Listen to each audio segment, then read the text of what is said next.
Olá, paz do Senhor, sejam bem-vindos mais uma vez, mais uma palavra aqui, para que Deus possa abençoar a sua vida. Hoje vamos falar sobre o apóstolo Paulo.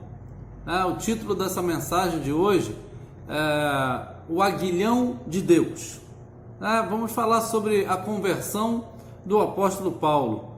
Está em Atos capítulo 9, a partir do verso 1. Diz assim, e Saulo, respirando ainda ameaças e mortes contra os discípulos do Senhor, dirigiu-se ao sumo sacerdote e pediu-lhe cartas para Damasco, para as sinagogas, a fim de que, se encontrasse alguns deste caminho, quer homens, quer mulheres, os conduzisse presos a Jerusalém. E indo no caminho, aconteceu que, chegando perto de Damasco, subitamente o cercou um resplendor de luz do céu, e caindo em terra, ouviu uma voz que lhe dizia: Saulo, Saulo, por que me persegues? E ele disse: Quem és, Senhor? E disse o Senhor: Eu sou Jesus, a quem tu persegues. Duro é para ti recalcitrar contra os aguilhões. Então, aqui é aquele momento que o apóstolo Paulo sai em perseguição, ao povo de Deus, Um pouquinho da história do apóstolo Paulo é que, segundo alguns relatos, ele nasceu por volta do ano 5 depois de Cristo, E ele, ainda adolescente, foi para Jerusalém para estudar para ser rabino. Ele nasceu na cidade de Tarso, na Cilícia, que é hoje Turquia, mas ele é filho de judeus, ele é da tribo de Benjamim, e ele mais tarde se filiou ao partido dos fariseus. E ele também possuía a cidadania romana, por isso que ele conseguiu aquela defesa, para se apresentar perante Nero, perante o imperador, quando ele estava sendo açoitado. Ele tinha cidadania romana. Então, ele também tinha a sua profissão como um que fazia tendas, Ele, não sei se era tecelagem, não sei como é que era, ele fazia tendas. Esse era o seu modo de vida para ganhar dinheiro. Ele é mais ou menos perto ali dos 30 anos é que começa a questão do cristianismo, já está em andamento, no começo ali.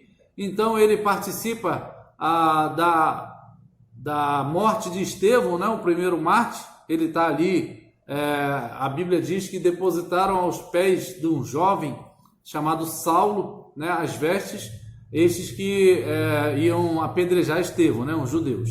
Então, após esse fato, Paulo entra nesse capítulo que nós lemos aqui. Ele vai pedir autorização aos judeus, aos sacerdotes, para perseguir os do caminho, com C maiúsculo. Os do caminho aqui é como eram chamados os primeiros cristãos. Eles eram chamados do caminho, porque Jesus disse, eu sou o caminho, a verdade e a vida.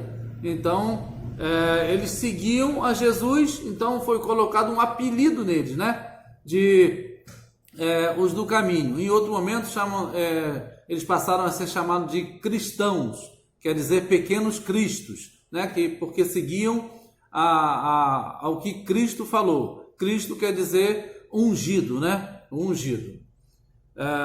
Que em hebraico é Messias.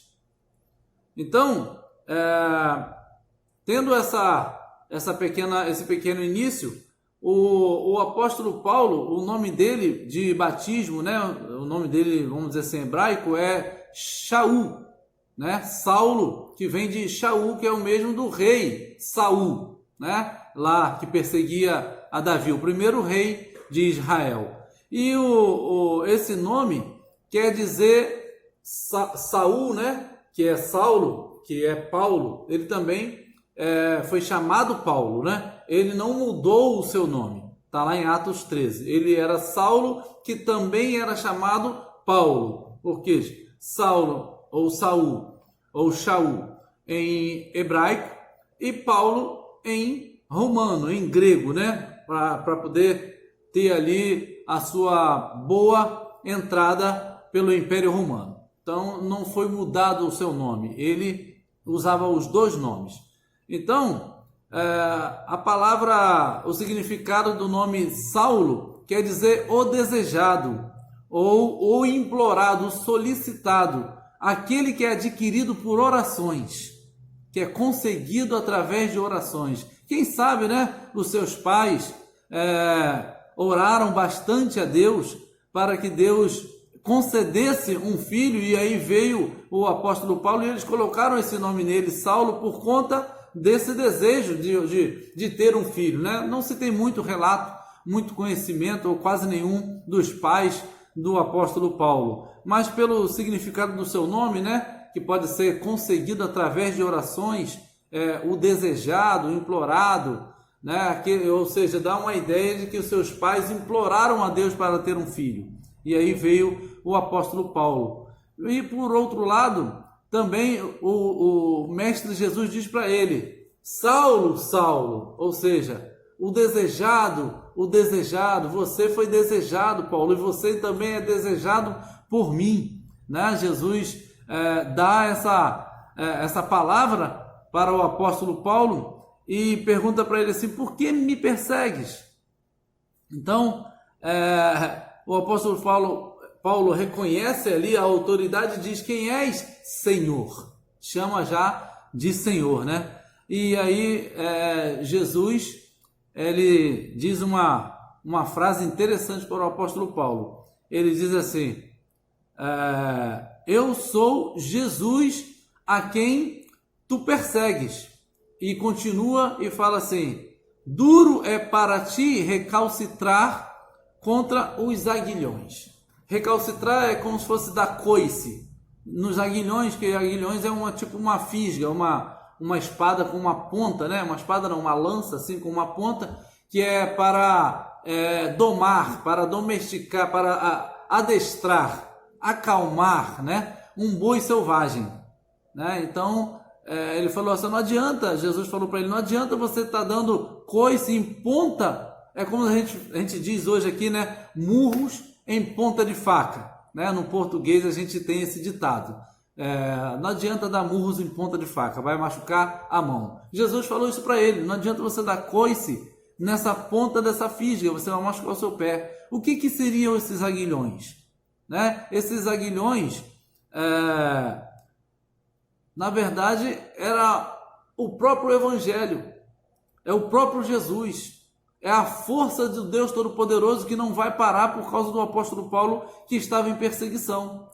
Então, aqui ele cai por terra, né? E também não tem cavalo nenhum aqui, só para deixar um detalhe, né? A Bíblia não diz que ele caiu do cavalo, nem que caiu de uma mula, nem que caiu de um animal nenhum. Pode até ser que ele estivesse em cima de algum animal, mas a Bíblia diz que simplesmente ele caiu por terra. Podia estar andando e caiu por terra, né? Então, aqui está nos informando que Jesus diz para ele, Paulo, não adianta você ficar dando coice numa coisa que você não vai conseguir parar, você só vai se machucar. Então, Jesus deixa ele cego por 3 dias com aquela luz. Então, a pergunta o ensinamento que fica para nós o que Jesus vai precisar fazer para que a gente possa ser mais calmo, para que a gente possa ser acalmado, para que a gente possa ser domado, né? Que Jesus não precise vir com nenhuma fisga sobre mim ou sobre você, para que a gente seja acalmado, que a gente não precise ficar cego, que a gente não precise ficar dando soco em ponta de faca, para que a gente reconheça Jesus como o Senhor, né? Não deixe que chegue ao ponto de você cair por terra, para que possa reconhecer a Jesus. E o caminho que talvez você esteja seguindo, talvez você esteja dando socos, dando coices, recalcitrando contra os aguilhões. Que tipo de aguilhão Jesus vai precisar usar para te domar?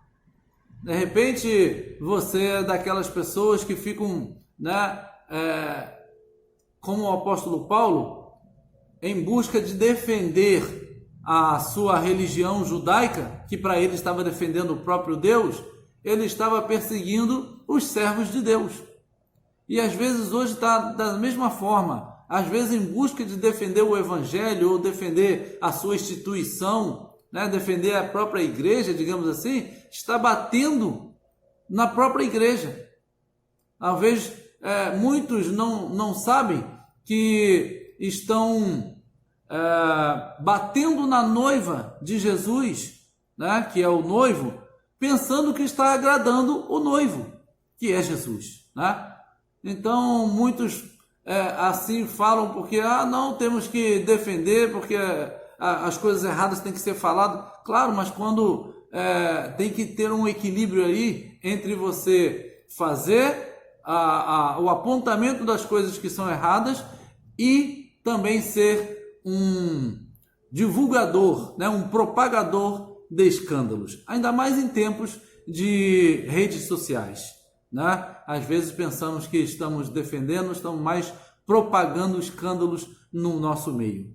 Então, que tipo de aguilhão o Senhor vai precisar usar para que você entenda que é melhor se acalmar e reconhecer a Cristo e seguir o seu caminho, né? Fazer a sua parte, eu fazer a minha parte, orar por aqueles que nós estamos vendo que não estão ao nosso olhar fazendo aquilo que estaria em desacordo com a palavra do Senhor, né? Não seja um propagador de escândalo, que Jesus não precise usar aguilhões contra você, não precise usar, né, fisgas para te acalmar ou para me acalmar, né? Que possamos então evitar todo esse transtorno, voltar para o nosso Senhor Jesus Cristo, estarmos com o nosso coração aberto, pedir a Ele que nos dê a sua sabedoria para que a gente possa seguir o nosso caminho. Amém? Que Deus continue te abençoando,